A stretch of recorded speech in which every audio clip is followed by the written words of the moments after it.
আমার পরের বক্তা ডক্টর নারায়ণ বন্দ্যোপাধ্যায়। নমস্কার, শুভ সন্ধ্যা। আমি সবাইকে, যারা এখানে উপস্থিত আছেন এবং যারা টিভি চ্যানেলের মাধ্যমে দেখছেন, সবাইকে আমার উষ্ণ অভিনন্দন জানাচ্ছি। আমি একজন গর্বিত ভারতবাসী, কিন্তু আমার গোত্র কি? আমি একজন ডাক্তার। আমি যে জিনিসগুলো প্রধানমন্ত্রীর কাছে চাইব সেটা তিনটে বিষয় থাকবে। অবশ্যই যেহেতু আমি ডাক্তার, স্বাস্থ্য আমার সময় নেবে, হয়তো 5 থেকে 7 মিনিট। তারপরে শিক্ষা, তারপরে আনএমপ্লয়মেন্টের কী করে মোকাবিলা করা যায়।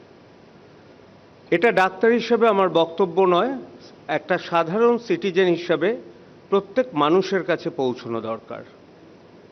আমরা ভারতীয়রা অনেক এগিয়ে গেছি। হ্যাঁ, আমাদের মিলিটারি পাওয়ার, আমরা জিডিপিতে অনেক এগিয়েছি, কিন্তু অ্যাট দ্য সেম টাইম এটা কি জানেন যে ইনফ্যান্ট মর্টালিটি রেট অর্থাৎ শিশু মৃত্যুর হার, মেটারনাল মর্টালিটি রেট, মায়েদের মৃত্যুর হার প্রেগন্যান্সির সময় এবং 5 বছরের তলায় বাচ্চাদের মৃত্যু হার আমাদের দেশে বেশ কিছু রাজ্যে আফ্রিকার চেয়েও বেশি।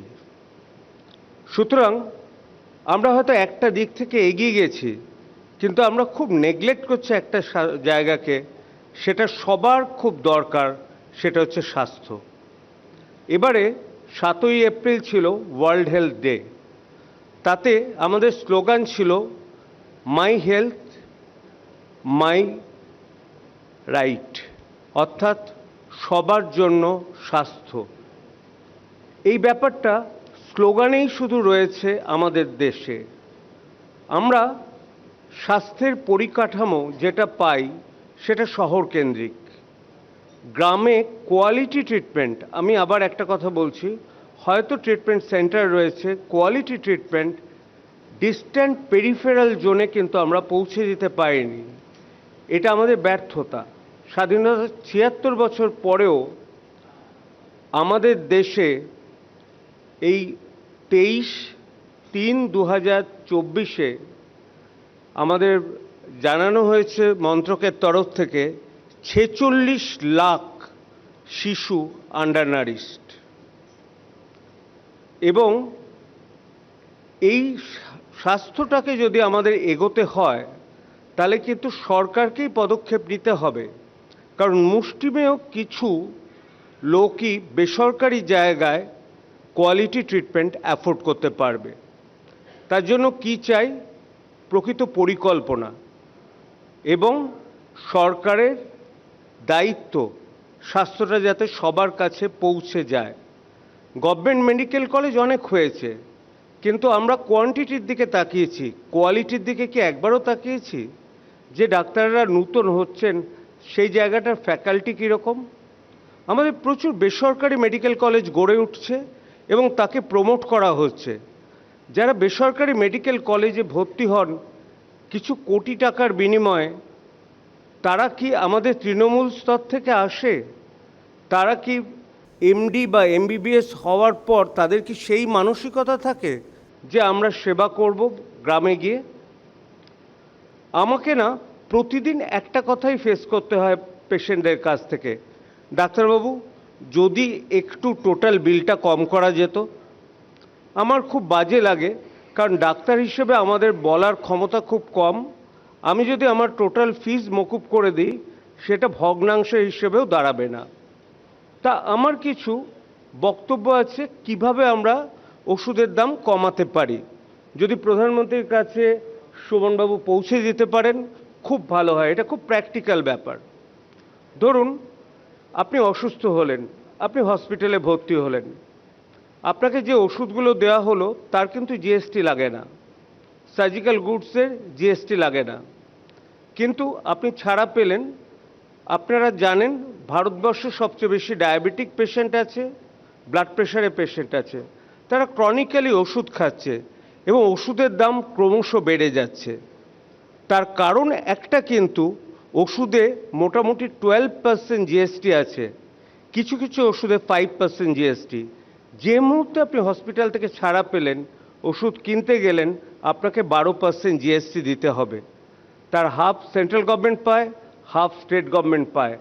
আমি সরকারকে অনুরোধ করব ওষুধের থেকে জিএসটি তুলে নিন। দ্বিতীয়, আমাকে একটা প্রশ্ন লোকেরা সবসময় প্রশ্ন করে যে ডাক্তারবাবু, ন্যায্য মূল্যের দোকান থেকে কি আমি ওষুধ কিনতে পারি? অনেক তো সস্তার, 80% কম দামে পাই। এখানে আমি বলতে চাই যে সরকার যেন কোয়ালিটি কন্ট্রোলের দিকে নজর দেয়। আমাদের কোয়ালিটি কন্ট্রোল টিম অনেক মজবুত করতে হবে, যা আছে তাতে হবে না। তার কারণ 150 কোটি ভারতীয়র তাদের যে ওষুধের যে ডিম্যান্ড, আর আমরা ন্যায্য মূল্যের দোকানে যে ওষুধগুলো পাই সেটা কি সত্যি ভালো ওষুধ, বা ব্র্যান্ডেড ওষুধগুলো সেগুলো কি ভালো? প্রত্যেকটা স্টেপে ম্যানুফ্যাকচারিং থেকে যখন আমরা পেশেন্টের কাছে পৌঁছচ্ছে, প্রতিটা স্টেপে কোয়ালিটি কন্ট্রোল অ্যাসিওর করতে হবে। তবেই আমরা ডাক্তাররা কিন্তু লিখতে পারবো, জোর করে চাপিয়ে দেবেন না। আরেকটা, হেলথ যেটা আমাদের রাইট হেলথ, সে সম্পর্কে একটা কথা বলা হয়েছিল, কোয়ালিটি ট্রিটমেন্ট চাই। এই কোয়ালিটি ট্রিটমেন্ট কিন্তু আধুনিক অ্যালোপ্যাথি ট্রিটমেন্টেই সম্ভব। যদিও আমাদের দেশে চরক সুশ্রুত বহুদিন আগেকার, কিন্তু সে নিয়ে আমাদের গবেষণা চলছে। আয়ুর্বেদিক শাস্ত্রে অনেক কিছু ওষুধ আছে আমরা জানি, কিন্তু তার জন্য কি দরকার জানেন? একটু খটোমটো লাগবে কথাটা শুনতে, double blind placebo control study. অর্থাৎ সেই আয়ুর্বেদিক ওষুধটা অ্যালোপ্যাথি ওষুধের মতো সমান কাজ করছে, তার সাইড এফেক্ট আছে কি? না হলে আননেসেসারি আপনারা যদি আয়ুর্বেদকে প্রমোশন করেন, আয়ুষ ডিপার্টমেন্ট নিয়ে আসেন, সেই বাবা রামদেব ঘটতে কিন্তু দ্বিতীয়বার বেশি সময় লাগবে না। সুতরাং quality treatment at affordable price করতে গেলে গভর্নমেন্টকে এগিয়ে আসতে হবে, কর্পোরেট সেক্টরের উপর ছেড়ে দিলে চলবে না।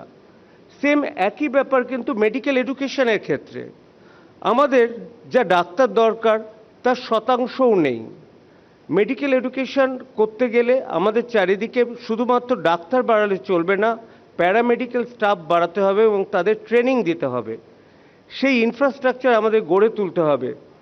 আমি উল্টো দিকে দেখতে পাচ্ছি, চারিদিকে গজিয়ে উঠেছে প্রাইভেট মেডিকেল কলেজ, যেখানে ভর্তি হতে গেলে কোটি কোটি টাকা লাগে এবং তাদের মান পড়ানোর খুব কোশ্চেনেবল। সুতরাং আমি কিন্তু এই ব্যাপারটা করতে চাই, বলতে চাই। আরেকটা অদ্ভুত ব্যাপার, আপনাদের বাড়িতে আপনারা কেউ কিনতে গেছেন, একটা তুলো কিনুন তো, সাধারণ তুলো, 400 গ্রাম একটা তুলো সবারই লাগতে পারে। 400 গ্রাম তুলো আপনার দাম কত জানেন? 300 টাকার কাছাকাছি। আর এটা এমআরপি, কিন্তু যে বিক্রি করে সে কিন্তু 95 টাকায় পায়। আমরা কি এটা করতে পারি না সরকারের তরফ থেকে, যে এমআরপিটা ওই 300-র বদলে 150 করা? তাতে তার লাভটাও রইল আর সাধারণ মানুষ বঞ্চিত হলো না। আরেকটা, নিশ্চয়ই বৃদ্ধ মা বাবা আছে, তাদের অনেক সময় হাগিস লাগে, মলিশিট লাগে। এখানেও কিন্তু একটা ডায়াপারের দাম, 10টা ডায়াপারের দাম 600 টাকা, কিন্তু যারা এটা বিক্রি করেন তারা 250 টাকায় পান, প্লাস 12% জিএসটি। সুতরাং এই ব্যাপারটা আপনারা বেসিক ব্যাপারটা ভাবুন না। আমরা কতদূর এগিয়েছি তার পরিমাপ তো আমাদের স্বাস্থ্যের ক্ষেত্রে হবে। নাম্বার 2, যদি স্বাস্থ্য আমরা চলে যেতে চাই, আমরা চলে আসবো শিক্ষায়। শিক্ষার ব্যাপারে এবং স্বাস্থ্যের ব্যাপারে আমাদের যে বাজেট অ্যালোকেশন, আমি জিডিপির 1% to 0.5% অ্যালোকেটেড হয়। আমার একটাই বক্তব্য, টোটাল জিডিপির অন্তত 5% শিক্ষা এবং 5% স্বাস্থ্যে দেওয়া হোক। তা না হলে কিন্তু আপনি দেখবেন বিলিয়নারের পর বিলিয়নার বেড়ে যাচ্ছে। 167 জন বিলিয়নার আছে এই মুহূর্তে ভারতে, কিন্তু 45 লক্ষ চাইল্ড তারা কিন্তু আন্ডার নারিশড। সুতরাং এবার শিক্ষায় আসুন। শিক্ষায় বেসরকারীকরণ, ডেড এগেনস্টে আমি। শিক্ষা করতে হবে সরকারকে। একজন গরিব মানুষের পক্ষে বেসরকারি স্কুল বা বেসরকারি কলেজে পড়ানো সম্ভব না। আনফর্চুনেটলি এটা আমাদের রাজ্যে হয়েছে, 8,000-এর উপর স্কুল বন্ধ হয়ে গেছে। এবং স্কুলে যারা চাকরি করেন তারা বেশিরভাগ কিন্তু টিচিং ছাড়া অন্য সব কাজে ব্যস্ত থাকেন, বিভিন্ন সামাজিক প্রকল্পে। সুতরাং টিচিং ব্যাপারটাও কিন্তু সরকারের হাতে নিতে হবে। সেই জন্য আমাদের বাজেট বরাদ্দ বাড়াতে হবে। খুব নাটশেলে আমি যদি আসি, ডিম্যান্ড হচ্ছে বাজেট অ্যালোকেশন বাড়ানো, ডিম্যান্ড হচ্ছে বিপিএল, বিলো পভার্টি লাইনের সংখ্যা বদলানো। বিলো পভার্টি লাইন হচ্ছে রুরালে হচ্ছে 1,059 টাকা যদি মাসিক কারো রোজগার হয়, সে বিলো পভার্টি লাইন। আজকে 2024 সালে 1,059 টাকায় কি কোনো বিলো পভার্টি হবে না? Below poverty. সুতরাং বেসিক জিনিসটা আপনারা চিন্তা করছেন না কেন? এনভায়রনমেন্টের দিকে তাকান। One of the most polluted city আমাদের হচ্ছে দিল্লি, তারপর কলকাতা। আপনি দেখুন না, আমাদের ডিমান্ড হচ্ছে সেফ ওয়াটার। আপনারা ওয়াটার প্রিজার্ভ করুন, আর নয়তো 20 বছর বাদে ভারতের বেশিরভাগ জায়গা কিন্তু জলশূন্য হয়ে যাবে। সুতরাং সবশেষে আমি একটা কথাই বলতে চাই, ইউনিটি ইন ডাইভার্সিটি, বিভেদের মাঝে দেখো মিলন মহান, এটা কিন্তু আমাদের থিম। এই জিনিসটা আমাদের চলবে, এবং government to be governed by constitution. এই বলে আমার বক্তব্য শেষ করছি। ধন্যবাদ ডক্টর ব্যানার্জি। একটা মন খারাপ করা পরিসংখ্যান দিয়ে ডক্টর ব্যানার্জি শুরু করলেন যে আমাদের এই দেশে এই মুহূর্তে 46 লক্ষ শিশু অপুষ্টিতে ভুগছে। একবারে স্পষ্ট দাবি তুললেন যে ওষুধের থেকে জিএসটি তুলে দেওয়া হোক, ওষুধের দাম সাধারণ মানুষের নাগালের মধ্যে আনতে হবে। তো আমার সবথেকে বড় প্রশ্ন, ওষুধ কোম্পানিগুলো যদি এইভাবে নির্বাচনী বন্ডে টাকা ঢালে, তাহলে জিএসটি তুলে নিন আর যাই করুন, আলটিমেটলি সেই রাজনৈতিক দলগুলোকে দেয়া অনুদানের দায় আমার আপনার ঘাড়ে পড়বে, এবং ওষুধের দাম কোনো কিছুতে কমানো যাবে না যদি নির্বাচনী বন্ডে ওষুধ কোম্পানিগুলো এত টাকা ঢালে। সীমাবদ্ধতা, নানা সরকারি, এত বড় দেশের স্বাস্থ্যক্ষেত্রে নানা সীমাবদ্ধতার কথা ডক্টর ব্যানার্জি তুলে ধরলেন। আমি ভাবছিলাম যে আমাদের গতবারের কেন্দ্রীয় স্বাস্থ্যমন্ত্রী মনসুখ মান্ডাভিয়া, তিনি সংসদে দাঁড়িয়ে বলেছিলেন যে আমরা গর্বিত যে 834 জন মানুষ পিছু আমাদের একজন ডাক্তারবাবু আছেন এই দেশে। এটা কি বাস্তব ছবি আমি জানি না। এবং তৎকালীন কেন্দ্রীয় স্বাস্থ্যমন্ত্রী, এবারে তিনি স্বাস্থ্যের দায়িত্ব পাননি, অন্য মন্ত্রক পেয়েছেন, তিনি বলেছিলেন যে হুয়ে স্ট্যান্ডার্ডের থেকে আমরা অনেক ওপরে। সেটা কি আমার আপনার অভিজ্ঞতার ছবি সেই কথা বলছে? ডক্টর ব্যানার্জি আরেকটা কথা দিয়ে শেষ করলেন যে বিভেদের মাঝে দেখো মিলন মহান। আমি এইখান থেকে একটু রাজনীতির প্রসঙ্গে আসব। আমি প্রথমেই একটা উদ্ধৃতি আপনাদের সামনে রাখি, কোট আনকোট, সবাই মিলে দেশটাকে চালাতে হবে তো দুটো পক্ষ আছে, একটা পক্ষকে বিরোধী পক্ষ বলা হয়, আমি তাদের প্রতিদ্বন্দ্বী বলি। তারা বিরোধী নন, সেরকমটা ভাবা উচিত নয়, তারা অন্য ভাবনাকে তুলে ধরেন, তাদের কথাকে অবশ্যই গুরুত্ব দিতে হবে। না, এই কথাটা অমর্ত্য সেন, রঘুরাম রাজন বা কৌশিক বসু বলেননি, বলেছেন আরএসএস প্রধান মোহন ভাগবত। স্বাভাবিকভাবেই মন্ত্রিসভা শপথ নেওয়ার পর যখন মোহন ভাগবত বিরোধীদের গুরুত্ব দেওয়ার কথা বলেন, তখন তার এই পরামর্শ কাদের উদ্দেশ্যে সেটা নিয়ে খুব বেশি জল্পনার অবকাশ থাকে কি। আবার ঘুরে ফিরে ডক্টর ব্যানার্জির কথায় আসতে হবে, মানে ওনার যে কোটেশনটা উনি দিলেন, বিবিধের মাঝে দেখো মিলন মহান। কিন্তু আমার প্রশ্ন হলো, অতীত ভারতবর্ষের মতো আধুনিক ভারতও কি যোগ্যতাকে রাজনৈতিক পরিচয়ের ঊর্ধ্বে রাখতে পেরেছে? আবার অতীতের কয়েকটা ভালো উদাহরণ দিই। 1947 সাল, মহাত্মা গান্ধীর সব থেকে বড় সমালোচক তখন বাবা সাহেব আম্বেদকর, আর গান্ধীজির সব থেকে বড় অনুগামীর নাম অবশ্যই জওহরলাল নেহেরু। কিন্তু নেহেরু জানতেন যে ভারতের প্রথম আইনমন্ত্রী হিসেবে আম্বেদকরের থেকে যোগ্য কেউ হতেই পারেন না, তাই চরম কংগ্রেস বিরোধী আম্বেদকরকেই আইনমন্ত্রী হিসেবে বেছে নেওয়া হয়। আবার জনসংঘের প্রতিষ্ঠাতা শ্যামাপ্রসাদ মুখোপাধ্যায়ের সঙ্গে নেহেরুর আদর্শগত বিরোধের কথা গোটা দেশ জানত, কিন্তু নেহেরুও জানতেন যে শ্যামাপ্রসাদের মতো দক্ষতা এবং বাগ্মিতা নিয়ে কোনো প্রশ্ন ওঠে না, সেই জন্য শিল্পমন্ত্রী হিসেবে তাকেই বেছে নিয়েছিলেন জওহরলাল নেহেরু। আবার নেহেরুর নানা নীতির কট্টর সমালোচক ছিলেন চক্রবর্তী রাজাগোপালাচারী। 1950 সালে সর্দার বল্লভভাই প্যাটেলের মৃত্যুর পর সেই চক্রবর্তী রাজাগোপালাচারীর হাতেই স্বরাষ্ট্রমন্ত্রকের গুরুত্বপূর্ণ দায়িত্ব তুলে দেন নেহেরু। সুতরাং মোহন ভাগবতকে আজকে যা বলতে হচ্ছে, ভারতবর্ষ কিন্তু বহু আগেই তা করে দেখিয়েছে। বিরোধী মানেই শত্রু নন, তারা অন্য ভাবনাকে তুলে ধরেন মাত্র, এই বোধ। যাই হোক, আমার পরের বক্তা অভিনেতা বিশ্বজিৎ চক্রবর্তী। নমস্কার, শুভ সন্ধ্যা। উপস্থিত প্রত্যেককে আমার আন্তরিক শুভেচ্ছা ও অভিনন্দন। প্রধানমন্ত্রীকে সাধারণ মানুষের প্রশ্ন, তাই তো? আমি প্রকৃত অর্থে সাধারণ মানুষের প্রতিনিধি। সাধারণ মানুষের চাহিদাও সাধারণ থাকে, প্রত্যাশা সাধারণ থাকে, প্রশ্নগুলো সাধারণ অর্থাৎ সোজাসুজি হয়।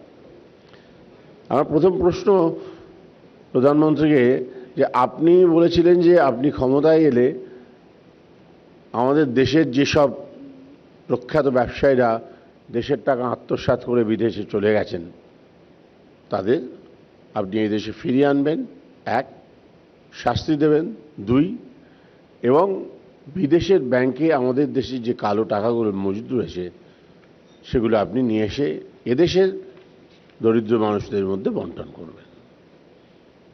দুটো টার্ম অর্থাৎ 10টা বছর কেটে গেছে, আরও একটা টার্ম আপনি পেলেন। এবার আপনি আমাদের ডেট দিন, একটা সময় দিন। সেটা 1 বছর হতে পারে, 2 বছর হতে পারে, 5 বছর। রাত তো হয়তো বলবেন হ্যাঁ 5 বছর অবধি যাওয়া যাবে না, যাই হোক আপনি আরে বলুন, তাহলে আপনারও একটা টার্গেট থাকবে, আমরা একটা জানতে পারবো। সেই দিনটা পেরিয়ে গেলে আমরা ধরে নেব না এটা হলো না, আপনি পারলেন না। সবাই তো সব জিনিস পারে না। দ্বিতীয় আমার নিবেদন, আমরা সবাই ছাত্র আন্দোলনকে বিশেষ মর্যাদা দিই, কারণ সেখান থেকেই ভবিষ্যৎ দেশ চালাবেন যারা দেশের নেতারা তৈরি হন। খালি আমরা ছাত্র রাজনীতির ক্ষেত্রে যেটা আশা করি যে একটা নন ভায়োলেন্স পলিটিক্যাল মুভমেন্ট হোক, কারণ শিক্ষাক্ষেত্রে ওই ভায়োলেন্সটা কাম্য নয়, কোথাও হয়তো নয়, শিক্ষাক্ষেত্রে নয়। এবং মর্যাদা দিই যেহেতু, আমরা এটাও দেখে এসেছি এবং এটাই আশা করি যে সেইটা একদম ছাত্রদের মধ্যেই সীমাবদ্ধ থাক। স্কুলের বা কলেজের পরিচালন সমিতি অর্থাৎ অ্যাডমিনিস্ট্রেশন থেকে যেন এর মধ্যে মুখ্য ভূমিকা নেওয়া না হয়, তাদের বিরত করার প্রচেষ্টা ছাড়া। কিন্তু সেটা হয়ে গেল, জানেন তো প্রধানমন্ত্রী, এই গণ্ডগোলটা হয়ে গেল। এবং কোথায় হলো? যেখানে সেখানে নয়, রবি ঠাকুরের তৈরি করা বিশ্বভারতীতে। কি হলো এটা? আপনার তৈরি করা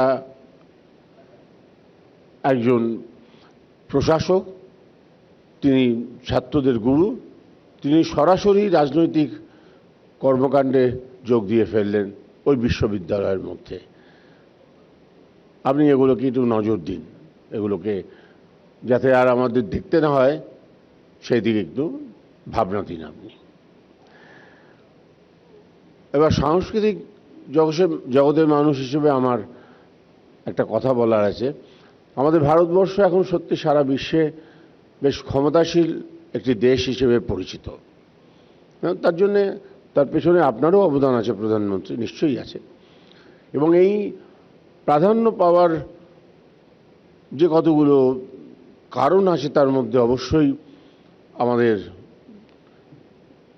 দেশের যে ব্যাপ্তি, যে জনসংখ্যা, আমাদের অর্থবল, আমাদের অস্ত্রবল, সব নিয়ে আমাদের দেশ এখন আলোচিত। বিদেশের মাটিতে ভারতবর্ষ নিয়ে গর্বের সঙ্গে আলোচনা করে সেখানকার ভারতবাসীরা। কিন্তু আমার মনে হয় আমাদের আরও কিছু দেওয়া আছে বিশ্ববাসীর কাছে। এই যে 3-4 হাজার বছরের আমাদের ইতিহাস, ঐতিহ্য, বিশেষ করে সাংস্কৃতিক ইতিহাস, দি কালচারাল হিস্ট্রি, এইটা আমরা যতটা তুলে ধরতে পারতাম বিদেশের কাছে আমরা ততটা তুলে ধরতে পারিনি। আমার মনে হয় এটা নিয়ে কাজ করা যেতে পারে, কাজ করা উচিত। ব্যক্তিগত উদ্যোগে ব্যক্তিগত পরিসরে অনেক কাজ হয়। এখানকার উপস্থিত অনেকেই বিদেশে গিয়ে শিল্পী হিসেবে অনুষ্ঠান করেছেন। ব্রাত্যর লেখা নাটক সারা পৃথিবীর বাঙালি মন দিয়ে পড়েন, অত্যন্ত প্রশংসা করে তার লেখা। সুবোধবাবুর কবিতা, সুবোধ সরকারের কবিতা সব বাঙালির কাছে জানা আছে প্রত্যেকের।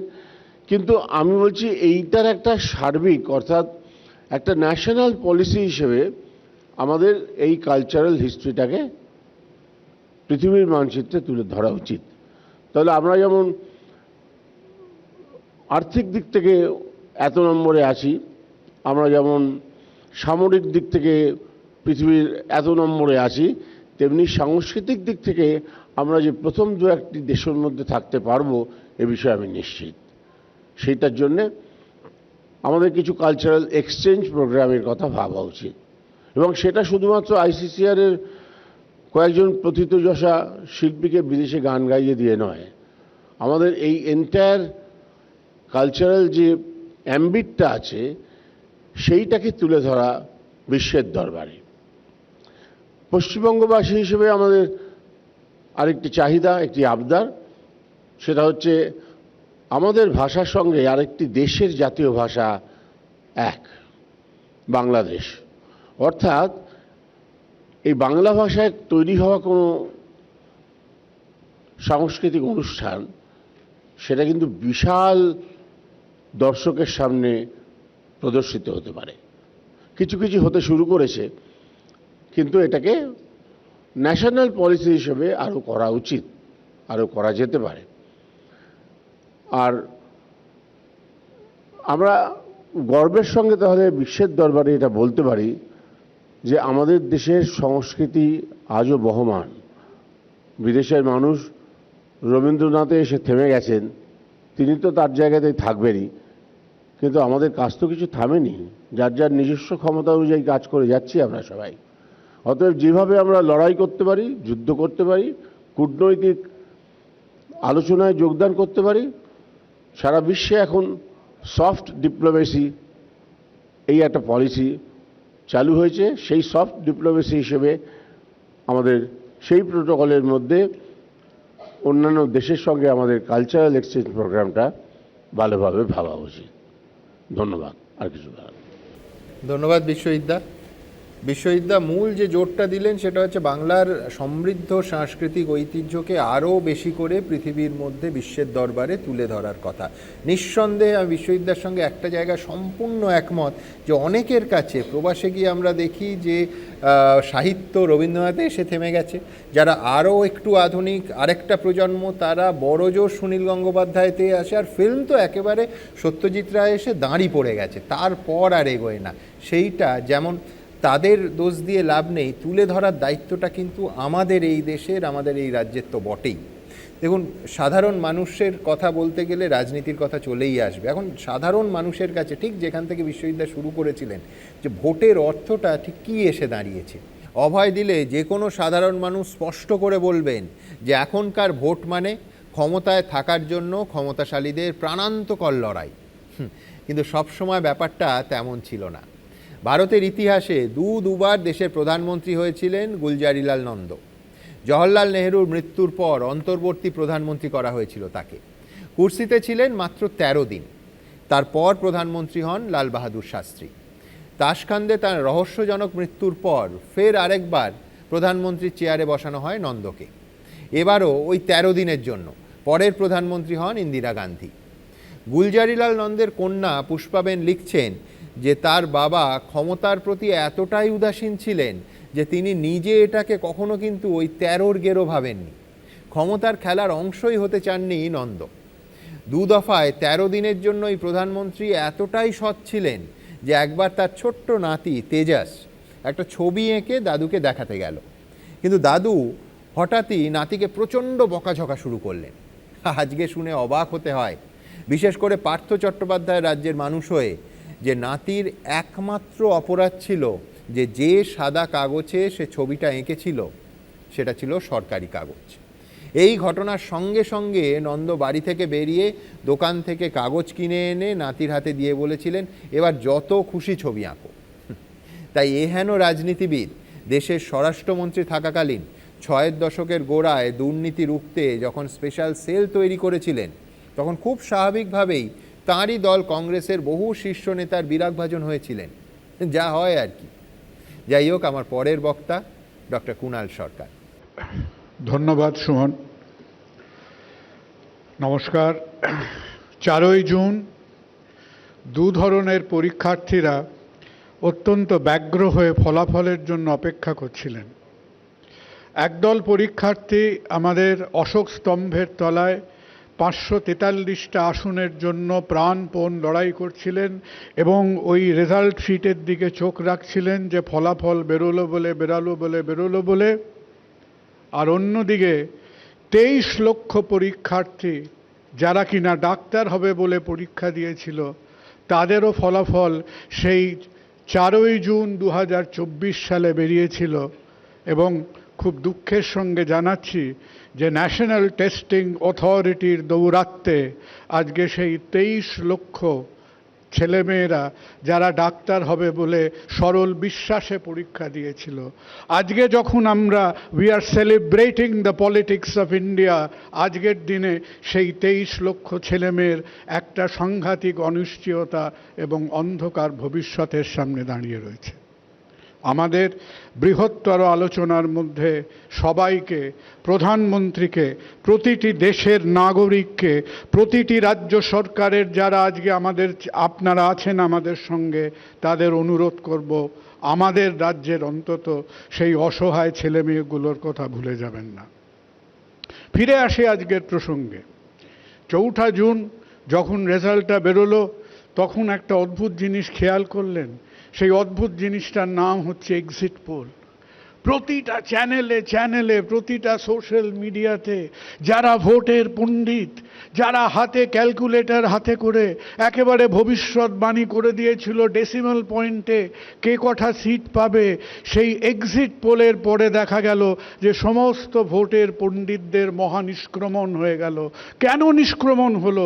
সেই ভারতবর্ষের এই ১০০ কোটি ইলেক্টোরেটের যারা অতি সাধারণ মানুষ, যাদের মধ্যে এখনো মাথা পিছু একজনের মধ্যে পাঁচজনের মধ্যে একজনের এখন অক্ষর জ্ঞান হয়নি, যাদের 4 জনের মধ্যে একজন এখনো আমাদের ওই বিপিএল এর সীমানার আশেপাশে, সেই ডেফিনিশন অফ বিপিএল এর মধ্যে যারা লুকোচুরি খেলছেন, সেই মানুষগুলো আমাদের সমস্ত পাণ্ডিত্যকে উপেক্ষা করে তাদের মতামত জানালো। এবং এই ভোটে আমাদের ১০০ কোটির ওপর যে জনসংখ্যা, সে তারা জানিয়ে দিল যে আমরা হয়তো আপনার হাতে প্রধানমন্ত্রী গাড়ির স্টিয়ারিং হুইলটা ছেড়েছি, আমরা হয়তো আপনার হাতে অ্যাক্সিলারেটরে পাটা আপনি হয়তো দিয়েছেন, কিন্তু ব্রেকে একটা পা এখনো আমরা রেখে দিলাম। কারণ বর্তমান বাস্তব ভারতবর্ষকে আজকে বলছে যে আমাদের এই ছুটন্ত ভারতবর্ষের একটা লাগাম টানা প্রয়োজন, একটা রেশ টানা প্রয়োজন। কেন আমরা সাধারণ মানুষের মধ্যে আজকে আপনি চিন্তা করতে পারেন, from the time of Herodotus, from the time of Socrates, আজকে গণতন্ত্রের যে ইতিহাস আপনার আছে, আপনি ইতিহাসের পাতা উল্টে সুমন দেখবে যে আজকে এই যে ভারতবর্ষের এই সাধারণ ছাপোষা মানুষগুলো যেন এক হাতে দাঁড়িপাল্লা আর এক হাতে একটা টেপ ফিতে নিয়ে এই ভোটে ভোট দিয়েছিল।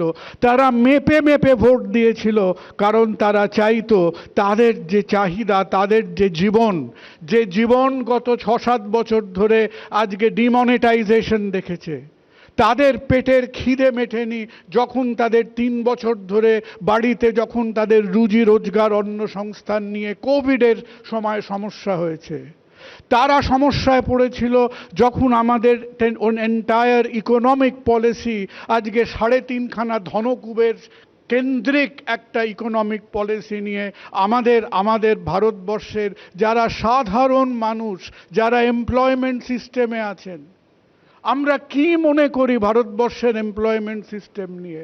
আজকে যারা আমাদের ভারতবর্ষে কাজ করেন, যাদের আপনি এমপ্লয়েড বলে মনে করেন, মনে রাখবেন যে তাদের মধ্যে ৬০% হচ্ছে ডিসঅর্গানাইজ সেক্টরে কাজ করে। তাকে আপনি কোনো রকম ডেটাবেস দিয়ে তাকে আপনি ক্যাপচার করতে পারবেন না। এই দিন আনি দিন খায় মানুষটা, যে কৃষক আন্দোলনের মধ্যে দিয়ে যে সাফার করেছে, যে অগ্নিবীর স্কিম, যে নর্থ ইন্ডিয়াতে গ্রামের পর গ্রাম, সংসারের পর সংসারের যে সামাজিক ভারসাম্য চেঞ্জ করে দিয়েছে, আজকে সেই মানুষ, তার চিন্তা, তার দুশ্চিন্তা নিয়ে আমাদের 18তম ইলেকশনে একেবারে মেপে ঝুঁকে আজকে তারা জানিয়েছে যে আমরা প্রধানমন্ত্রীর হাতে, বর্তমান সরকারের কাছে আমরা ক্ষমতা দিলাম বটে, কিন্তু ভারতবর্ষ এবং এই ভারতবর্ষের সাধারণ মানুষ এখনো তার কন্ট্রোলটা রাখছে on the present government of India. আজ কথা প্রসঙ্গে আমাদের গৌতমদা একটা জিনিস উস্কে দিলেন।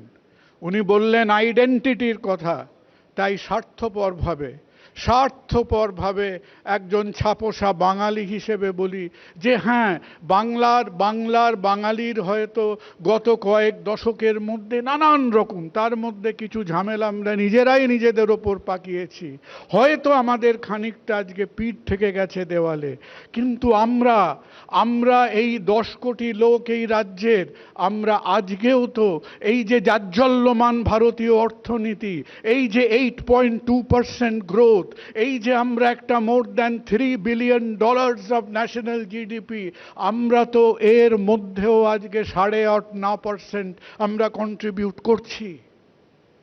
আমাদের সমালোচনা করতে এসে ন্যাশনাল লাইব্রেরিতে যখন নির্মলা সীতারামন বলেন যে বাংলা মাত্র 3%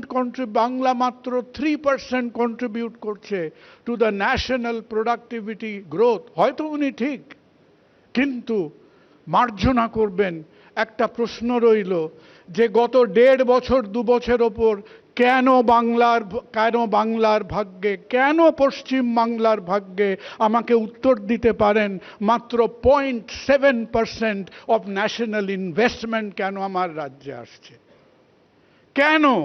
যে বাংলার বুকে একদিন স্বাধীনতার আগে আজকে ইন্ডাস্ট্রিয়ালাইজেশনের যে প্রথম শিখা ভারতবর্ষে জ্বলেছিল এই বাংলার বুক থেকে, কেন আমরা একবারের তরেও, যখন আপনি সেমিকন্ডাক্টর ইন্ডাস্ট্রির কথা বলছেন, যখন আপনি ফরেন ডাইরেক্ট ইনভেস্টমেন্টের কথা বলছেন, তখন আমরা একটা রাজ্য আরেকটা রাজ্যের সঙ্গে, সেই বাচ্চারা যখন টিফিন বক্স নিয়ে কাড়াকাড়ি করে, আমরা একটা রাজ্যের সঙ্গে খামচি করে আজকে এই যুক্তরাষ্ট্রীয় ব্যবস্থার মধ্যে এই খামচি করে নিজেদের দেশে আমাদের ইনভেস্টমেন্ট আনতে হবে।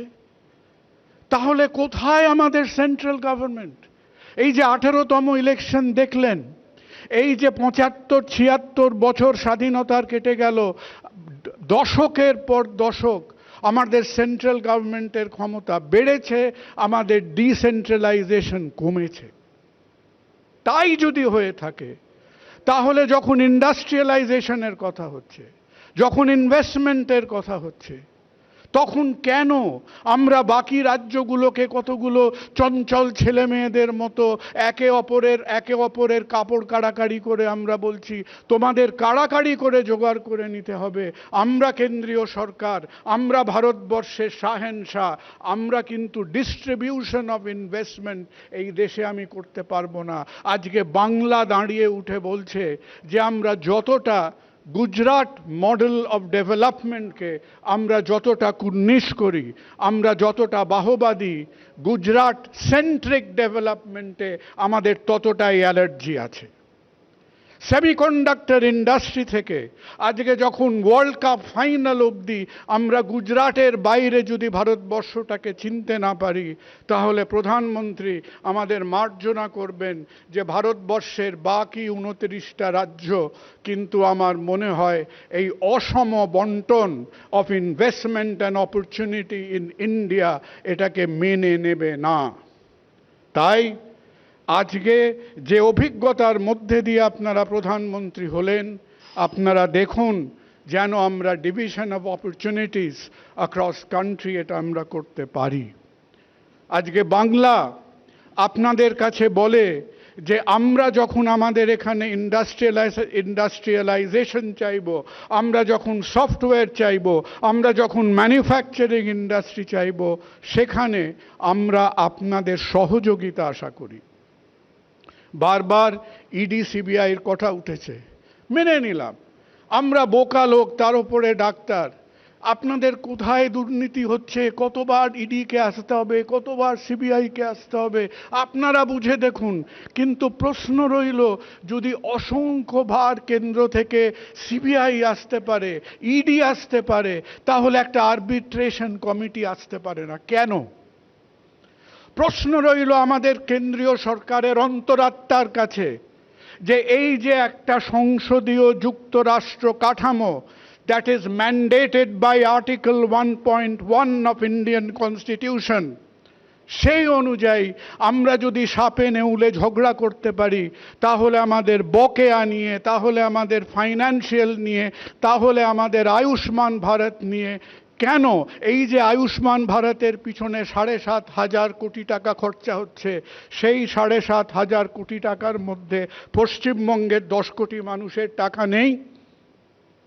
যদি সেই অর্থ আমরা বরাদ্দ করে থাকতে পারতাম, তাহলে এটা কি ঝগড়াঝাটির ব্যাপার?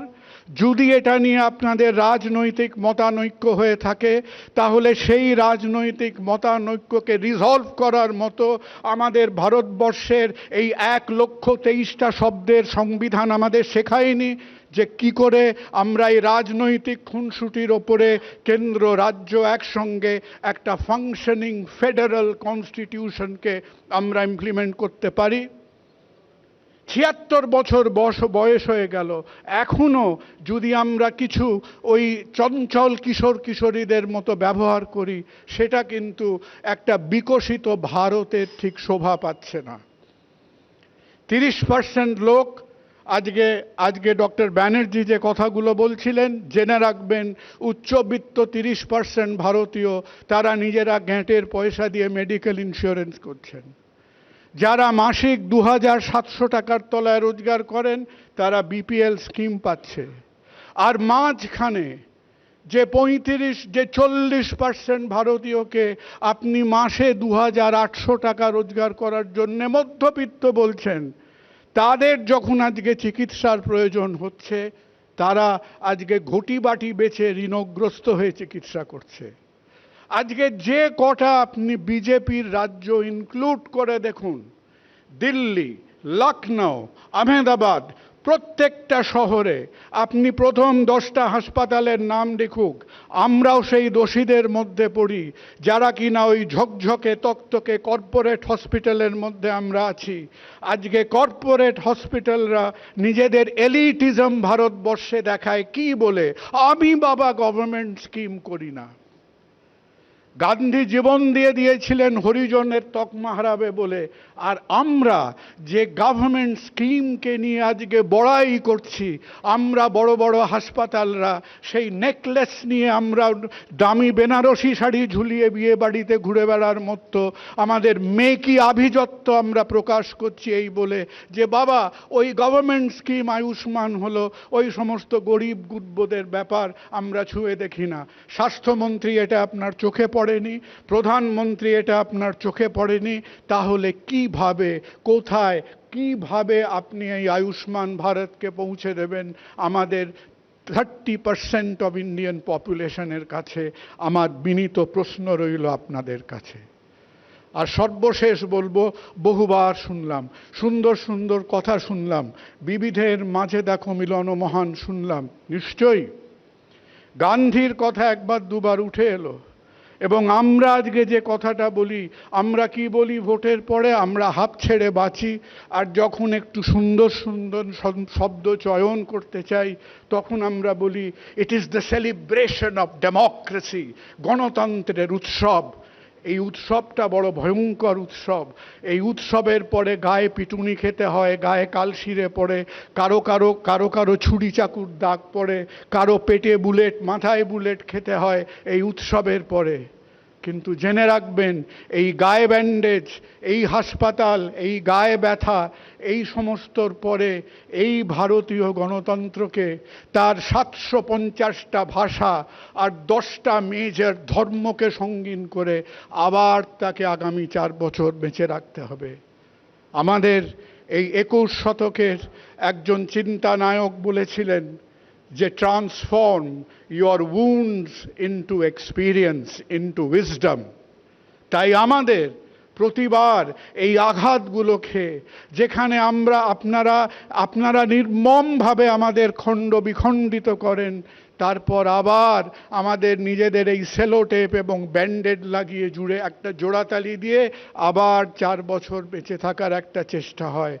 আপনি আমার মার্জনা করবেন, আমি অনেক ছোট আপনাদের থেকে, কিন্তু ওই গলার মঙ্গলসূত্র নিয়ে টানাটানি আর মাইনরিটিকে বলা যে তারা আমাদের দেশে কিনা সামাজিক অনুপ্রবেশকারী, এই কথাগুলো প্রধানমন্ত্রীর মুখে মানায় না। আপনি বলবেন না, আপনি একটু সংযম রাখার চেষ্টা করুন, কারণ আপনার ওপরে আমাদের সমাজ দাঁড়িয়ে আছে যে কিভাবে আপনি এই ভারতবর্ষকে সামনে নিয়ে যাবেন বলে। গান্ধীর কথা বহুবার বললেন।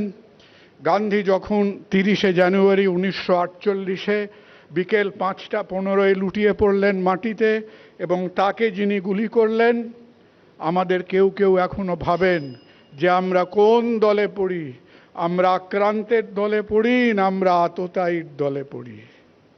এখনো কি ভারতবর্ষ ভাবছে যে কাকে আজকে আপনি বেছে নেবেন, গডসেকে না গান্ধীজে?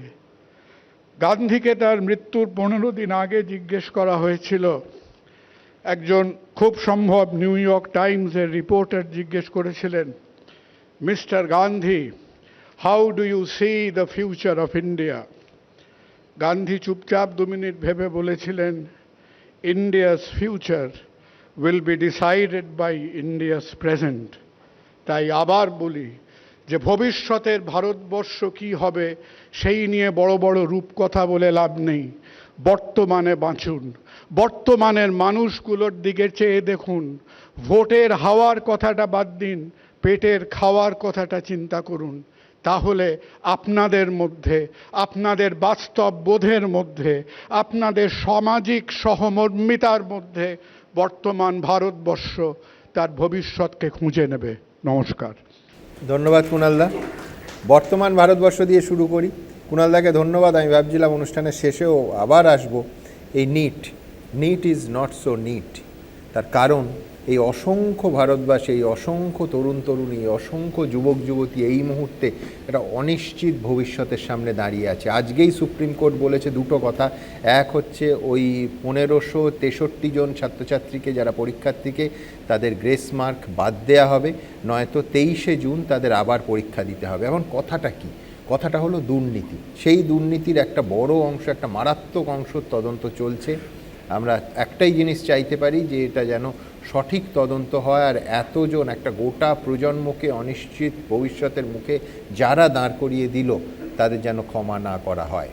রাজনীতির দুর্নীতি নিয়ে এত কথা হয়, কিন্তু আজকে এই অনুষ্ঠানের প্রেক্ষিতে উল্টো উদাহরণটাও আমি রাখবো, বারবার রাখবো। দেশের আরেক প্রধানমন্ত্রী, আমার ডান দিকে যার ছবি দেখছি, লাল বাহাদুর শাস্ত্রীর কথা বলতেই হবে। তার ছেলে অনিল শাস্ত্রী এক জায়গায় লিখছেন, দিল্লির সেন্ট কলম্বাস স্কুলে পড়াশুনো করতাম, টাঙায় চড়ে স্কুলে যেতাম, বাবা সরকারি গাড়িতে চড়তে দিতেন না। শেষ পর্যন্ত অবশ্য পরিবারের পীড়াপিড়িতে একটা ফিয়েট গাড়ি কিনতে বাধ্য হন লাল বাহাদুর শাস্ত্রী। সময়টা 1964। গাড়ির দাম তখন 12,000 টাকা। দেখা গেল লাল বাহাদুর শাস্ত্রীর ব্যাংক অ্যাকাউন্টে পড়ে আছে মাত্র 7,000 টাকা। তৎকালীন প্রধানমন্ত্রী পাঞ্জাব ন্যাশনাল ব্যাংক থেকে 5,000 টাকা লোন নিয়ে গাড়ি কিনলেন। এর কয়েক মাসের মধ্যে তাশখণ্ডে রহস্যজনকভাবে লাল বাহাদুর শাস্ত্রী মারা গেলেন। তার মৃত্যুর পর সামান্য পেনশনের কটা টাকা থেকে ধীরে ধীরে বহু কষ্টে সেই লোনের টাকা শোধ করেন তার স্ত্রী ললিতা শাস্ত্রী।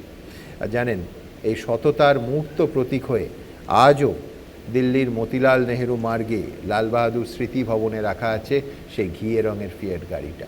যাই হোক, আমার পরের বক্তা কবি সুবোধ সরকার। নমস্কার। আমি সুমনের ঘন্টা বাজানোর আগেই আমি শেষ করব। মাননীয় প্রধানমন্ত্রী, আপনারা যেভাবে শপথ নেন তার ভেতরে একটি কথা আছে, সেটা দিয়েই আমি বলছি। উইদাউট ফেভার অর ফিয়ার আমি তিনটে কথা বলবো, 1, 2, 3 করে তিনটেই আমার বক্তব্য, তিনটে বলেই শেষ করব। 1, ভারতের গরিব মানুষ, যাদের কথা এখানে বারবার উঠেছে, ভারতের গরিব মানুষ শ্রম দিয়ে দুবেলা দুমুঠো খেতে চায়। এটা কি অন্যায়? আপনি দুমুঠো দিতে পারেননি, তার বদলে আপনি তাদের মন্দির দিলেন। দিয়ে দেখলেন তো অযোধ্যায় কি হলো? অযোধ্যার মানুষ একজন রাষ্ট্রনায়কের অ্যাগ্রেসিভ ধর্মাচরণকে, ধ্যানে বসাকে প্রত্যাখ্যান করল। আপনার কাছে করজোড়ে মিনতি, আর বিভাজনের রাজনীতি করবেন না। শেয়ার বাজারে আবার ধস নামবে, চিরদিনের জন্য ধসে যাবে। যে জিডিপির কথা এখন বারবার উঠছে, যে অর্থনীতির কথা বারবার উঠছে, খুব গর্বিত বোধ করেন যারা, তারা যদি ভাবেন এত অর্থনৈতিক উন্নতি, এত জিডিপি ভালো, পৃথিবীতে র্যাঙ্ক করছে ভারতবর্ষ, তাহলে দুদিন আগে কুয়োতে জল তুলতে গেল যে ছেলেটি, তাকে ব্রাহ্মণরা, উচ্চ বর্ণের মানুষরা এই জল তুলো না বলে মারতে এলো কেন? এটা সরাসরি যে দেশের অর্থনীতি উন্নত হয়, এই আচরণগুলো সংযত হয়। আপনারা ইউরোপ আমেরিকাতেও দেখবেন হয়, সেখানেও হয়, কিন্তু অনেক সংযত।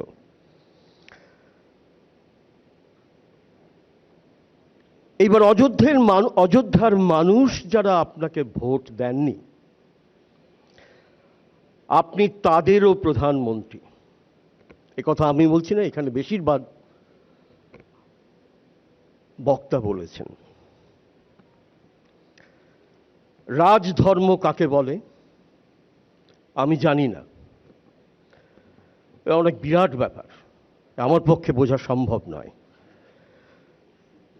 কিন্তু একটা প্রশ্ন হচ্ছেই, যে রাজা দেশ লুণ্ঠন করে বিক্রি করে দেয়,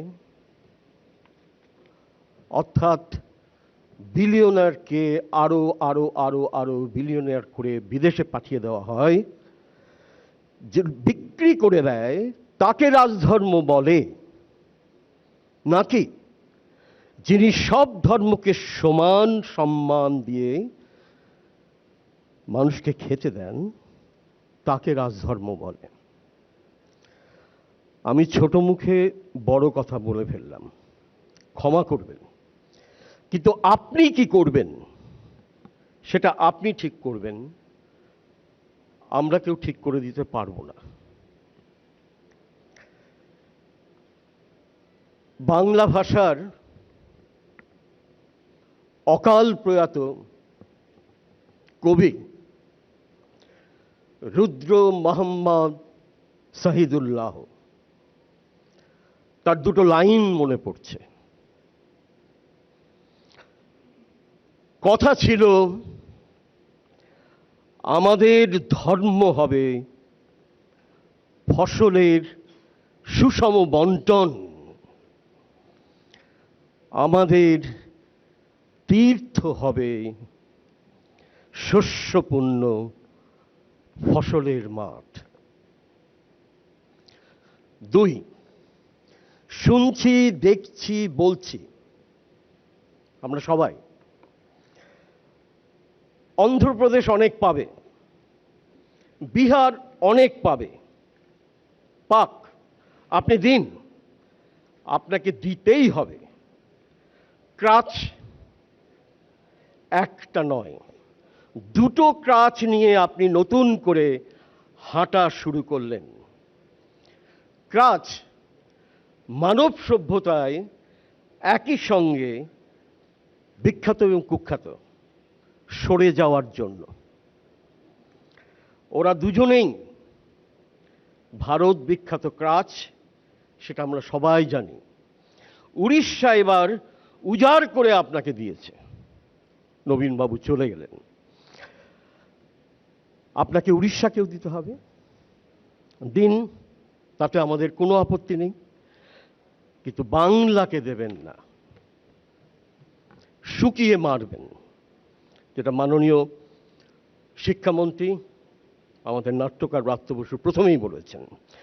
আপনি শুকিয়ে মারবেন, যেটা প্রাপ্য সেটা দেবেন না, দেবেন না, দেবেন না এবং দেবেন না, বারবার বলা হলেও দেবেন না। কিন্তু এই না দেওয়াটা কিন্তু ফেডারেল স্ট্রাকচারের শ্লীলতাহানি, এটা সংবিধানেই লেখা আছে।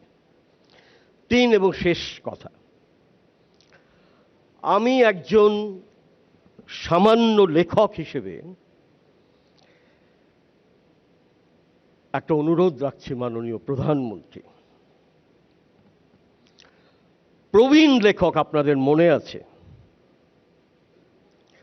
কন্নড় ভাষার লেখক কালবুর্গি, শতাধিক গ্রন্থের প্রণেতা, তাকে আপনারা কি করেছিলেন?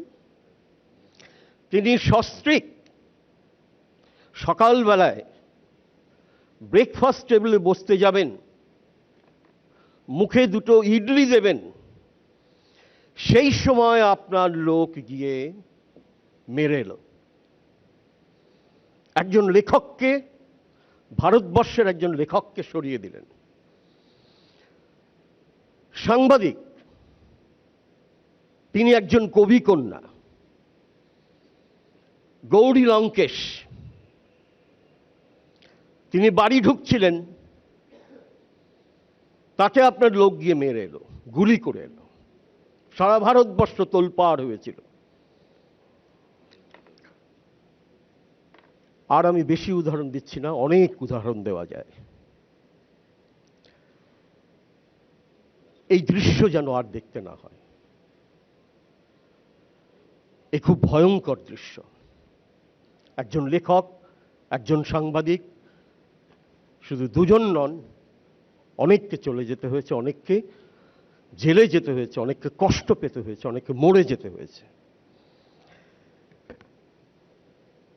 আরেকজনের কথা আমি এখানে বলবো, যার কথা আপনারা শুনেছেন।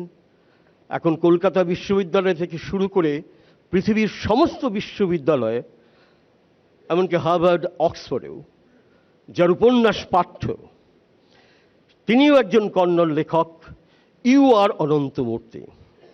তিনি 14 সালে বলেছিলেন,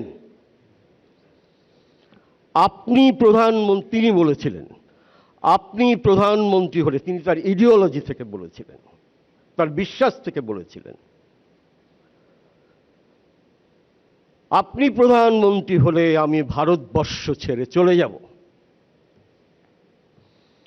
তার ফল কি হলো? না, মারেননি। তার ফল হয়েছিল, আপনার লোকেরা তার বাড়িতে গিয়ে, বৃদ্ধ অসুস্থ অনন্তমূর্তির বাড়িতে গিয়ে একটি করাচির ফ্লাইটের টিকিট রেখে এসেছিলেন। তিনি করাচিতে ফিরে যাননি, করাচিতে উড়ে যাননি, তিনি এই পৃথিবী থেকে চলে গেছেন তারপরে। সুতরাং যে ভারতবর্ষের লেখকদের নিয়ে, বাংলার সৃজন প্রতিভা নিয়ে এত গর্ব আমাদের, এত আনন্দ আমাদের, কষ্ট হয় ভাবতে যে লেখকরা নিজেদের কথা বলতে পারেন না। যে দেশের লেখক, নাট্যকার, বুদ্ধিজীবী নিজেদের কথা বলতে পারেন না, সে দেশের চাইতে দুর্ভাগা দেশ আর নেই।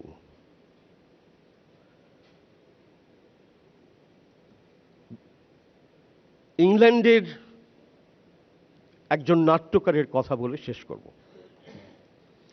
হ্যারল্ড প্রিন্টার, যিনি নোবেল প্রাইজ পেয়েছিলেন, যখন আমেরিকার সঙ্গে ইউকের প্রধানমন্ত্রী হাত মিলিয়ে ইরাকে যুদ্ধ করতে গেলেন এবং সেই ভয়ঙ্কর যুদ্ধের সময় হ্যারল্ড প্রিন্টার উঠে দাঁড়িয়ে 50টা টেলিভিশন ক্যামেরার সামনে, আন্তর্জাতিক ক্যামেরার সামনে বলেছিলেন যে আমার প্রধানমন্ত্রী একজন স্টুপিড। কিন্তু হ্যারল্ড প্রিন্টারের কিছু হয়নি। হ্যারল্ড প্রিন্টারকে ইংরেজ প্রধানমন্ত্রী মেরে ফেলেননি। ফেলবে কেন? একজন প্রধানমন্ত্রীকে বা অন্যান্য দেশের প্রেসিডেন্টকে শুনতে হয়, ভালো কথা শুনতে হয়, খারাপ কথাও শুনতে হয়, দায়িত্ব দুটোরই নিতে হয়, কিন্তু দেখাতে হয় সহিষ্ণুতা। এবার আপনার কাছ থেকে এই সহিষ্ণুতা চাইছি আমরা। নমস্কার, ধন্যবাদ। অনেক ধন্যবাদ সুবোধদা। রুদ্র মোহাম্মদ শহীদুল্লাহর কথা সুবোধদা বললেন, আমি দুটো লাইন বলবো। রুদ্র মোহাম্মদ শহীদুল্লাহ, আজও আমি বাতাসে লাশের গন্ধ পাই, আজও আমি মাটিতে মৃত্যুর নগ্ন নৃত্য দেখি। এই জন্য বললাম যে সুবোধদার এই তালিকায় খুব মর্মস্পর্শী বললেন সুবোধদা, যদি আরেকটা অংশ যোগ হতো যে গণতন্ত্রে এই ভোটের পর একমাত্র দেশের কোনো প্রান্তে কোথাও আপনি যে শব্দবন্ধটা শুনতে পাবেন না, সেটা শুধুমাত্র পশ্চিমবঙ্গে শুনতে পাবেন, সেটা হচ্ছে পোস্ট পোল ভায়োলেন্স। 2021 সালে সেই পোস্ট পোল ভায়োলেন্সে আমার আপনার ঘরের লোকেরা ছিন্ন ভিন্ন হয়েছেন, রক্তাক্ত হয়েছে, আবার 2024 সালে রক্তাক্ত হচ্ছে।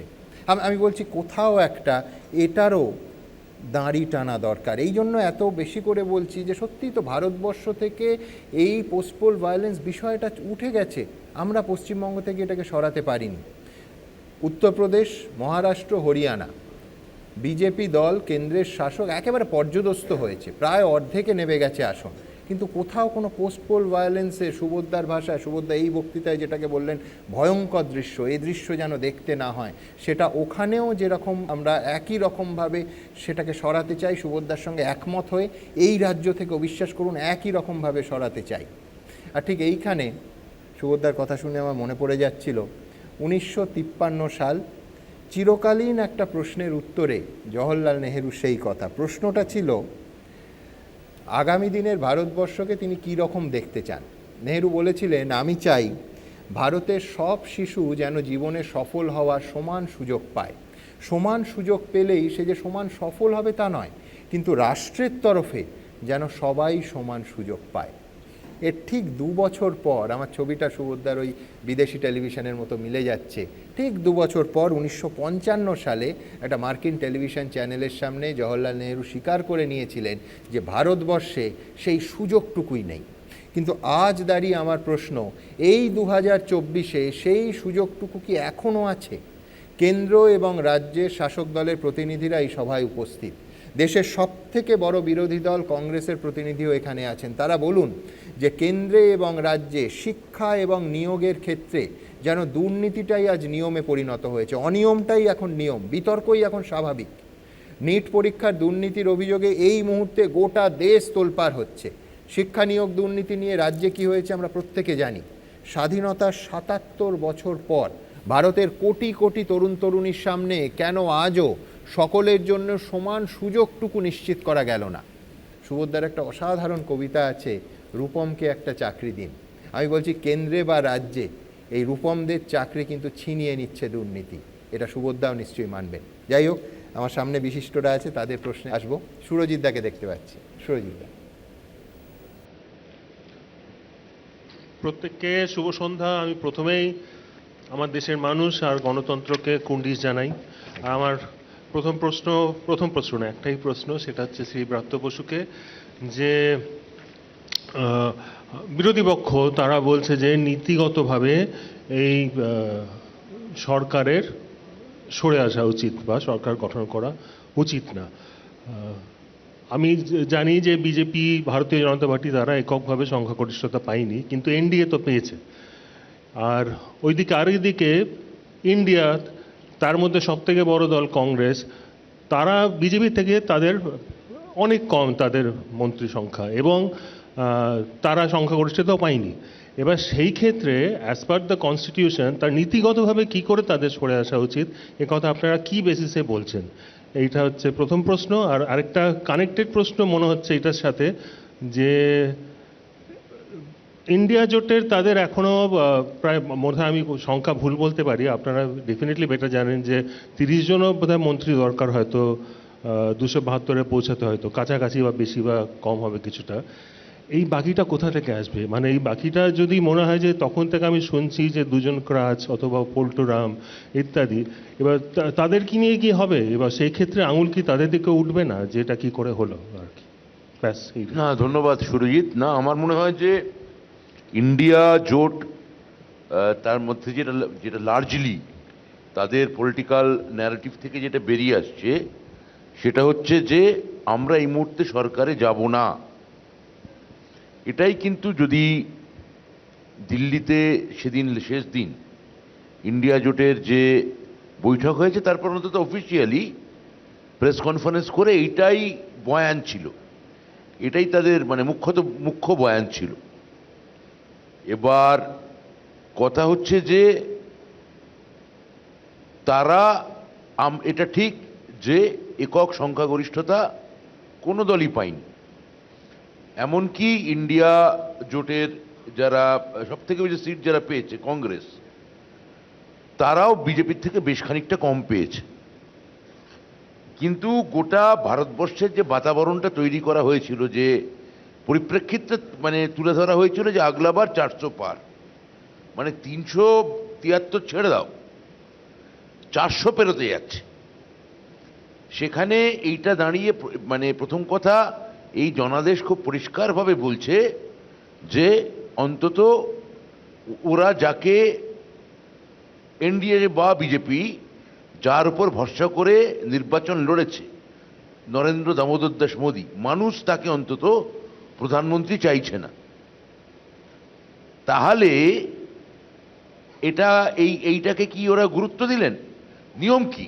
নিয়ম হচ্ছে প্রথমে সংসদীয় বৈঠক হবে, দলীয় সংসদীয় বৈঠক, সেখান থেকে নেতা নির্বাচন হবে। দেখা গেল নেতা নির্বাচন আগে হলো না, আগে জোট সঙ্গীদের সঙ্গে বৈঠক হলো, খুব তাড়াতাড়ি সংখ্যাগরিষ্ঠতা যাতে তাদের পক্ষে চলে আসে তার আয়োজন করা হলো। অর্থাৎ প্রধানমন্ত্রী কোনো ঝুঁকি নিতে চাইছিলেন না। যদি ফ্লোরের মধ্যে দাঁড়িয়ে কেউ বলে দেয় যে আমরা আপনাকে প্রধানমন্ত্রী চাই না, সেই ঝুঁকি অবধি উনি নিতে চাইলেন না। আমাদের বক্তব্য ছিল, বা ইন্ডিয়া জোটের হয়তো এরকমও বক্তব্য ছিল, যদিও সেটা তারা নেতৃস্থানীয় লোকের অনেক ভালো বলতে পারবেন, যে অন্তত ইনি নন, যেটা ভারতবর্ষের ম্যান্ডেট বলছে, আপনাদের দলেরই অন্য কেউ হতে পারেন, আরএসএস ঘনিষ্ঠ কেউ হতে পারেন। এমনি মোহন ভাগবত বলছেন যে এত ধৈর্য কম কেন আপনার? আরএসএস সংঘপ্রধান, সৎসঙ্গ চালক, এটা কি 5 বছর আগে আমরা ভাবতে পেরেছি যে আরএসএস এর প্রধান দাঁড়িয়ে, যার যে সূতিকাগৃহ থেকে বিজেপির জন্ম, সেই বিজেপি পার্টির প্রধানকে বলছেন তুমি মণিপুর যাও না, তুমি বিরোধীদের শত্রু বলে মনে করো। তার মানে তোমার মধ্যে কোনো রাজধর্ম নেই। এটা তো কোনো আরএসএস এর প্রধানের থেকে আমরা শুনিনি। তাহলে একটা এরকম হতে পারে যে আপনাকে চাই না, এটা আমরা বলছি না, আরএসএসও বলছে, হয়তো বিজেপির মধ্যে একটা বৃহৎ অংশ বলছে, কিন্তু তাদের বলার সেই স্পেসটাই দেওয়া হচ্ছে না। কেননা আমরা ওদের মধ্যেও কাদের ফাইল কোথায় পিএমওতে কোথায় লুকিয়ে আছে কে জানে। বেশ, বিজেপি এইটা আমার মনে হয়। বিজেপি চাইছে কিনা একটু জেনে নিই জগন্নাথ বাবুর কাছ থেকে। আসলে বাত্যবাবু বিভ্রান্ত করতে চাইছেন মানুষকে। সংবিধানের আইনটাও মেনে তিনি বললেন না, কোনো দিশা দেখাতে পারলেন না। বাংলার শিক্ষা অবস্থা, চাকরির ক্ষেত্রে যা অবস্থা হয়েছে, উনি সেই হিসাবে একটা গোজামিল দিয়ে বলতে চাইলেন। একটা ভালো প্লেয়ার দুটো কিক ভালো নিতে পারলো না, কোচ কি বলবে যে তোমার এই জায়গাটা ঘাটতি আছে, তার মানে তুমি ব্যর্থ নয়। বিলিয়ার্ডস খেলা নাকি? নরেন্দ্র মোদীকে মোহন ভাগবত কি বলেছে, Billiard? মণিপুরের বিষয় নিয়ে বলেছে যাওয়া উচিত, কেন যাওনি, রাজধর্ম পালনে। তার মানে তুমি সব কিছুতে ব্যর্থ, এটা নয়। ইতিহাস বলছে ভারতবর্ষের আর্থিক বিকাশ, সামরিক শক্তি, বৈদেশিক মর্যাদা সব কিছু বলছে মোদী এখনো অবধি ভারতবর্ষের প্রধানমন্ত্রীর মধ্যে সব দিক থেকে বিকাশের গতিতে সবচাইতে দ্রুত। এখানে আলোচনায় বিশিষ্ট ব্যক্তিদের কথাতেই সার বস্তু বেরিয়ে এসছে। তাই আমি বলবো বাত্যবাবু সত্যকে মেনে নিন, অকারণ বিভ্রান্ত করে ওই প্রধানমন্ত্রী হবেন দিদি অনেক খোয়াব দেখে 6 মাস হবে না। ছেড়ে দিন। ওরকম 6 বলুন, মাস। জ্যোতিষী চর্চা করুন, 6 মাস। এখানে থাকতে হবে না। আপনি জগন্নাথ, আর উনি ঠুটো জগন্নাথ। আরে হোক না বুঝেছেন? কেন, জগন্নাথ এবং আজকে ঠুটো জয় জগন্নাথ। জগন্নাথের যাত্রা, আজকে মোদিজিও জয় জগন্নাথ বলছে। আচ্ছা বেশ, আমি দেখুন, পরের প্রশ্নে যাব। পুরীর জগন্নাথ হ্যাঁ। ওখানে আশীর্বাদ করেছে বলেই মোদিজি বেশ। ঈশ্বরের মানে একটা আশীর্বাদ নিয়েই তিনি পাওয়ারে আছেন। সেই জন্য আপনারা বেশ। চেঁচামেচি করে আরে কিছু জগন্নাথ তো আমার ভক্ত। ভক্ত, হ্যাঁ আপনাদের পুরীর এমপি বলেছেন। হ্যাঁ, ইনফ্যাক্ট আজকেই পুরীর জগন্নাথ মন্দিরে 4টে দরজা খুলে দিয়েছেন নতুন সরকার। আমি সোনালীকে দেখতে পাচ্ছি, সোনালীর প্রশ্নে যাব। প্রথমে সবাইকে জানাই শুভ সন্ধ্যা। জগন্নাথবাবু, আপনাকে কনগ্রাচুলেশনস, বিরাট সমর্থন নিয়ে আপনি জিতেছেনও। Very congratulations to mister Chowdhury too. তবে আমার প্রশ্ন জগন্নাথবাবুর কাছে। জগন্নাথবাবু, আমরা দেখেছি যে আপনাদের যে প্রথম সংসদীয় বৈঠক হয়েছে সেখানে মাননীয় প্রধানমন্ত্রী আমাদের সংবিধানকে মাথায় ছুঁয়েছেন এবং তারপরে সর্বধর্ম সমভাবের কথা বলেছেন। কিন্তু একটা জিনিস কি আপনাদের কখনো মনে হয়েছে যে এই যে নতুন মন্ত্রিসভা গঠন হলো, বোধহয় 72 জন মন্ত্রী হয়েছে, বিরাট বড় মন্ত্রিসভা, আমি যদি ভুল না বলে থাকি সুমনদা, ঠিক বলছি তো? 72, একদম। 72 জন। তার জাম্বো মধ্যে মন্ত্রিসভা বলছেন। ঠিক বলেছি তো? একদম। তার মধ্যে অন্য ধর্মের কোনো মুখ দেখতে পাইনি, সেটা কি একবারও ভেবেছেন আপনারা, বা আপনাদের মধ্যে কি কোনো ভাবনা আছে, জানতে চাই। অনেক ধন্যবাদ। হ্যাঁ হ্যাঁ, আসলে তো মন্ত্রী বানাতে গেলে এমপি হতে হয়, আর এনডিএ তার শরিক দলগুলো কে মন্ত্রী হবে তারা নির্ণয় করে। তাই সেই হিসাবে আমরা তো কাউকে করার মতো দেখছি না, আর কাউকে ঠিক, কিন্তু এনডিএর 292 জনের মধ্যে কোনো সংখ্যালঘু মুখ নেই। দেখুন, সেটা তো আমরা আমাদের দলে কথা বলতে পারি। এনডিএ তো তার নীতি নিয়ে যারা এসছে, আপনার দলে মন্ত্রিত্বের তালিকা তো তারাই দেন। 240 এর আমরা মধ্যেও তো নেই। আমাদের মতো সবাইকে এনডিএ ঠিকই, শরীরের কিন্তু মন্ত্রিত্ব দিতে আপনার পারি দলে না। 240 এর মধ্যেও তো নেই। নেই, সেটা গণতন্ত্র, এখানে কি করা যাবে? না, তাহলে সোনালীর যে প্রশ্ন ছিল যে সর্বধর্ম সমমনোভাব, সেটার আদর্শ কি রক্ষিত হলো? দেখুন, সেটা ভাব দেখানোর জন্য সেখানেও কি সংরক্ষণের ব্যবস্থা চাইছেন? অ্যাংলো ইন্ডিয়ান দুজনকে পার্লামেন্টের সংরক্ষণের সেটা তো ব্যবস্থা আছে, মনোনয়ন। কিন্তু এরকম তো নির্বাচন সংবিধানে নেই। আমি ঝিলামের কাছে যাব, জনপ্রিয় ইউটিউবার। ঝিলাম, তোমার প্রশ্ন। নমস্কার। আমার প্রশ্ন আপনার কাছে, কংগ্রেসের প্রতিনিধির কাছে, মানে ঈশা খান চৌধুরী সাহেবের কাছে। 2006 সালে গনি খান চৌধুরী প্রয়াত হয়েছেন, প্রায় 18 বছর কেটে গিয়েছে, কিন্তু মালদা এখনও গনি খানময়, মানে ওনাকে কেউই ভুলতে পারেনি। আপনিও এবছর জিতে এসছেন, আপনার কি মনে হয় আপনার এই যে জিত, সেই জয় কি আপনার না কংগ্রেসের, নাকি সেই প্রয়াত মানুষটার যাকে মালদা এখনো নিজের বুকে ধরে রেখেছে? ধন্যবাদ। ধন্যবাদ। দেখুন, জিত হচ্ছে মানুষের সিদ্ধান্ত। কারণগুলো অনেক, একটা কারণ নয়। অবশ্যই বরকত গনি খান সাহেব যেভাবে কাজ করেছেন মালদাতে, বাংলাতে, দেশে কেউ ভুলে যেতে পারেন না। তো উনি তো সবসময় একটা ফ্যাক্টর থাকবেন, কিন্তু তার ছাড়া অনেক ফ্যাক্টর আছে মালদাতে। মালদার মানুষরা চাইছিল একটা সেকুলার গভর্নমেন্ট। আমি যাদের সঙ্গে মিশেছি, ভোটারদের সঙ্গে মিশেছি, কথা বলেছি, ওরা চাইছিল যে রাহুল গান্ধী প্রধানমন্ত্রী হোক, এটা একটা খুব ইম্পর্টেন্ট ফ্যাক্টর। আর তাহলে এগুলো বিভিন্ন ফ্যাক্টর। আর একটা 2021 সালে মালদাতে কংগ্রেস আমরা একটা বিধানসভা ইলেকশন আমরা একটা সিটও পাইনি, মানে বিধানসভা ইলেকশনে। কিন্তু সে সময় ওই এনআরসি নিয়ে ভয় বেশি ছিল, তার জন্য লড়াই ওই সময় বাইপোলার হয়ে গেছে, মানে টিএমসি আর বিজেপির মধ্যে। এই ইলেকশন সে ভয়টা আর অনেক লোকদের মন থেকে উঠে গেছে। তো এই বিভিন্ন ফ্যাক্টরের জন্য আমাদের কংগ্রেসের জিত হলো।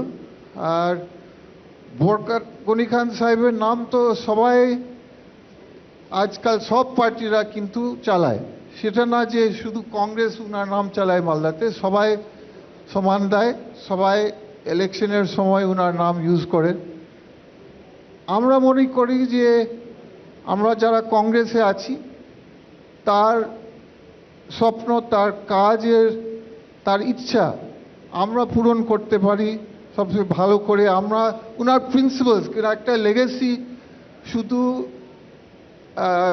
মানা হচ্ছে না যে আপনি তার রিলেটিভ হন বা তার আপনি উনার কিছু হন, একটা লেগেসি ডেফিনিশন হবার উচিত যে উনার প্রিন্সিপাল যে ছিল, যেমন মহাত্মা গান্ধীর প্রিন্সিপাল ছিল, বরকত গনি খান সাহেব সেরকম একই প্রিন্সিপাল ছিল। উনি সেবা করতেন 24 ঘন্টা এবং উনি উন্নয়নে সবসময় উন্নয়ন করতেন গরিব লোকদের, এবং উনি একটা সেকুলার পলিটিশিয়ান। তো এইগুলো প্রিন্সিপাল আমরা মনে করি আমাদের কংগ্রেস পার্টি মালদাতে আমরা এমবডি করি সবচেয়ে বেশি করে। তার জন্য মানুষ আমার মনে হয় এই 3-4টা কারণের জন্য ভোট দিয়েছে আমাদের। ধন্যবাদ। আপনাদের সকলকে অসংখ্য ধন্যবাদ। দেখুন, নতুন সরকার এসেছে আর তাদের কাঁধে 150 কোটির দেশের স্বপ্নের ভার, সঙ্গে শরিকদের দাবির ভারও। আগামী 5 বছর সবার স্বপ্ন শক্তি হোক, শক্তিশালী শাসক আর শক্তিশালী বিরোধীর টানাপোড়েনে আরও শক্তিশালী হোক আমাদের এই গণতন্ত্র। সব থেকে বড় প্রত্যাশা বোধহয় এটাই। আবার বলি, আজ এই অনুষ্ঠানের মাধ্যমে 150 দিন 21 ঘন্টা লোকসভা নির্বাচনের টানা কভারেজে দাঁড়ি টানলাম আমরা। আর এই গোটা জার্নিটায় আমাদের পাশে থাকার জন্য আপনাদের আরও একবার অসংখ্য ধন্যবাদ, প্রণাম। দেখুন, আপনারা জানেন যে ভারতবর্ষে 2015 সালের এপ্রিল মাসের পর থেকে একটাই সংস্থা গোটা দেশের সমস্ত টেলিভিশন চ্যানেলের দর্শক সংখ্যার বিচার করতে পারে, তার নাম বার্ক। আর তাদের ওয়েবসাইট বা অ্যাপে গিয়ে আপনারা সমস্ত তথ্য নিজেরাই দেখে নিতে পারেন। সেখানে এই গোটা ভোট পর্বের কভারেজে সকাল থেকে রাত অবধি প্রত্যেকটা স্লটে সপ্তাহের পর সপ্তাহ আপনারা এগিয়ে রেখেছেন আমাদের। আর এই কৃতিত্ব শুধু এবিপি আনন্দ পরিবারের নয়, দিনরাত এক করে কাজ করে চলা প্রত্যেকটা প্রতিষ্ঠানের প্রত্যেক সংবাদকর্মীর তরফ থেকে আপনাদের প্রত্যেককে অসংখ্য ধন্যবাদ, প্রণাম। ভালো থাকবেন সবাই। শুভরাত্রি।